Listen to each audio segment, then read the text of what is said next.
The US president is weighing less involvement with the ongoing Middle East conflict, claiming goals are nearly met and asking other nations to oversee the Strait of Hormuz. The US also eased Iranian oil sanctions to help energy markets, yet Brent crude stays above $100 per barrel. The International Energy Agency is urging reduced energy use, working from home, carpooling, and limiting air travel as a response to global oil supply disruptions. United Airlines is cutting more unprofitable flights amid sustained high jet fuel prices, while strong demand enables US carriers to raise fares. Gold prices dropped 11% last week, marking its worst decline since 2011 amid fears of prolonged war effects. Central banks kept rates unchanged as energy prices and inflation stay high. Equity markets are near correction. Private credits are less attractive, and government debts face pressure with increasing calls for extra fiscal support measures. But despite these tough conditions, businesses are adapting to remain resilient. Our deep dive explores how companies can do better during risk-off periods and investigates causes of business failure in turbulent times. Hello, this is Global Business Insights, where we look at the world from a business perspective and bring news, views, and analysis that helps to get up to date on the context. The evidence shows corporate cultures that prioritize profit at all costs worsen risk and ethical lapses, threatening reputations and leading to failures. And this more often than external crises such as in wartime.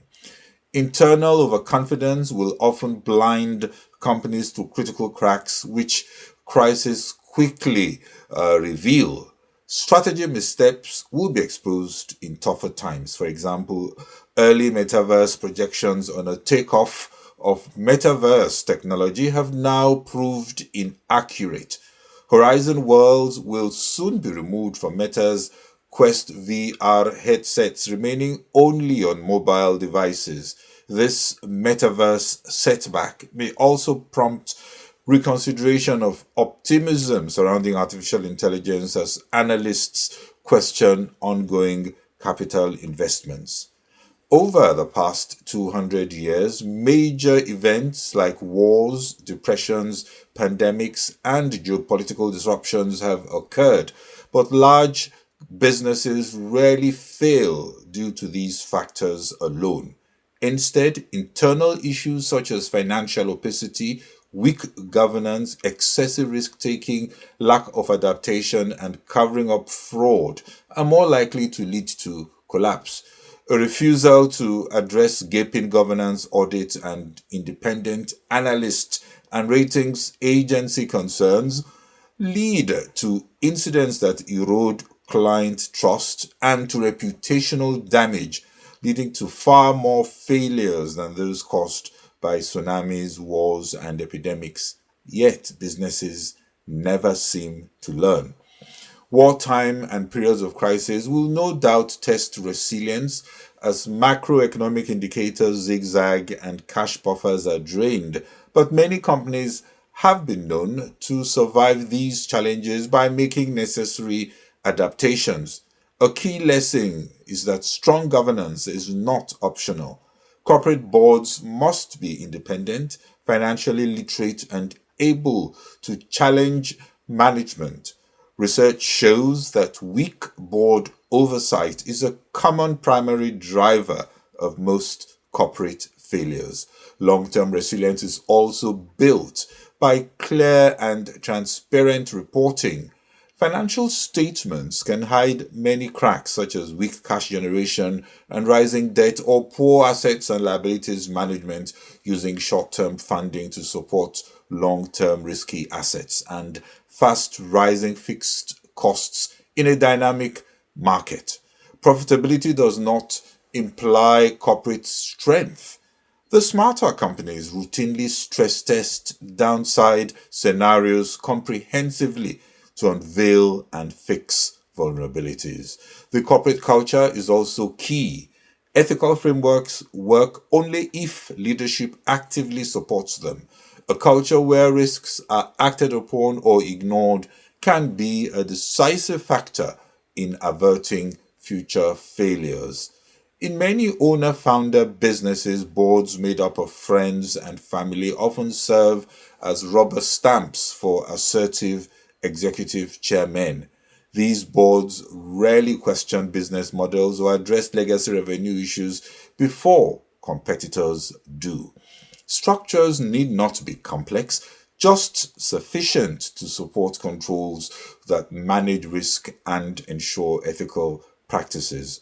More failures are arising from ignoring auditor concerns, fast rising leverage, repeated one off unusual bookkeeping adjustments, and lack of independence in a board. An unhealthy dominance of the executive or chairman is a red flag. These are all correctable flaws. So, what do companies do when caught in wartime conflicts? First, they are compelled to prioritize continuity over optimization as the wartime goal shifts to keeping things going. They temporarily shelve lean just in time models and instead build redundancy in suppliers, data, and logistics, accepting higher costs due to supply disruption, oftentimes also maintaining excess capacity due to uncertainty. The focus is on survival. These are hard times that draw on buffers saved up in balance sheet reserves. This is the rainy day you saved for. Given disrupted communications, they decentralize and empower local managers to make rapid decisions and cut approval layers, also encouraging semi-autonomous units. In Ukraine, firms operating under missile attacks report that decentralization allowed operations to continue even when leadership was unreachable. Also, more important for companies caught in war is the protection and care for people over profits.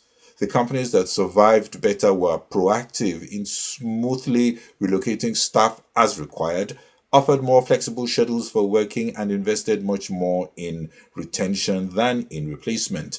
Talent shortages easily became more the dominant risk rather than capital or material shortages.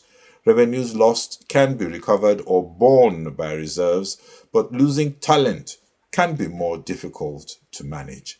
Studies also show the surviving companies in war were able to redesign their supply chains for a period of chaos.